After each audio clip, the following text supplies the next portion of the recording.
I'm going to show you what happens when you decide to burn off a little bit of trash and a little bit of brush, not much. And then you figure you're okay because you've got a nice cleared area all around your fire pit. And they're forecasting a 6-mile-per-hour wind, so you're thinking, yeah, that's not too bad, I can handle that. And then the wind gusts up to 13 miles per hour. And then it goes to sustained 13 miles per hour. So this is what happens.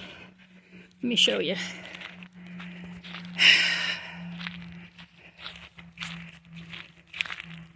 From this little spot right here,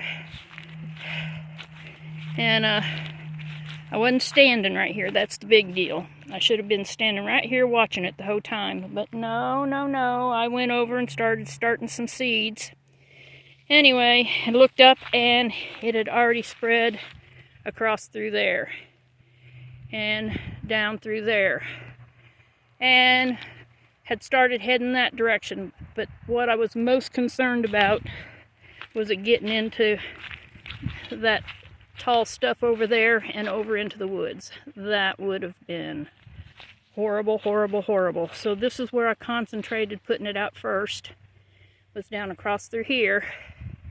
And then I went down. Oh yeah, then it had caught my greenhouse on fire, my hoop house. So I put that out, and as you can see, it's still smoldering a little bit. I need to put some more water on it. And started heading that direction. Well, that was the biggest amount of fire since I had this all put out. It wasn't going to go back that way. I just had to keep making sure it didn't like start back up. So I headed this direction and started putting this stuff out. And like I said, it took me a while to get this put out, and I need to put some more water on it, obviously, because it's still smoldering. Anyway, and start heading down this way. Tried to catch my milking shed on fire. I had to put that out, and then I concentrated on the leading edge down there. Anyway, so I got it all put out. I had to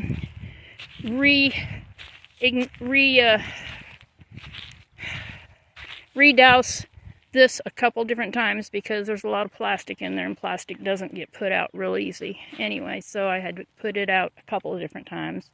That re-caught a couple of times, and I put it back out. Let me show you how I did this. Let me show you my tools for firefighting and what I intend to do going forward. I'm going to get my weed eater, and I'm going to scalp the ground. I'm going to scalp a fire break all the way down through there. Just about, I don't know, 4 foot wide, I'm thinking. 4 foot wide fire break, and then just keep all this short. Anyway, started out using a bucket and water and these things. Well, I was wasting so much water and wasn't putting it out, so I moved off. I went off and got this. This was awesome because it does a little shower, and that worked awesome. Anyway, so it took, oh gosh, I don't know. For the brush part of the fire, it took about 10 or 15 of those full to put it out. Now for the greenhouse, I used mainly the bucket and the cups because there was no way I was going to go in there and try to put it out from the inside, because that's where it was burning. It was on the inside. So I ran down, ouch. As soon as I saw it on fire, when it was just on the edge, I reached in and got the plants that had started out, so I can save them. Look at this stupid thing. It just won't go out.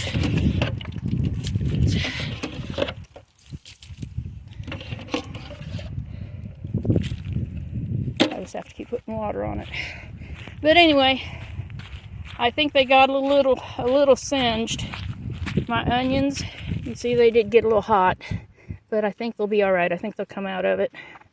I had cabbage started and some collards. Swiss chard started. And so I have this back door on my greenhouse. So before it got this far in here, it was burning right there. I reached in and grabbed them. I didn't get all my pots. Of course, they weren't all sprouted, but you can see they melted. It melted them. See? So I don't know if they're done for or not. We'll see. This one melted together. Anyway, lesson learned.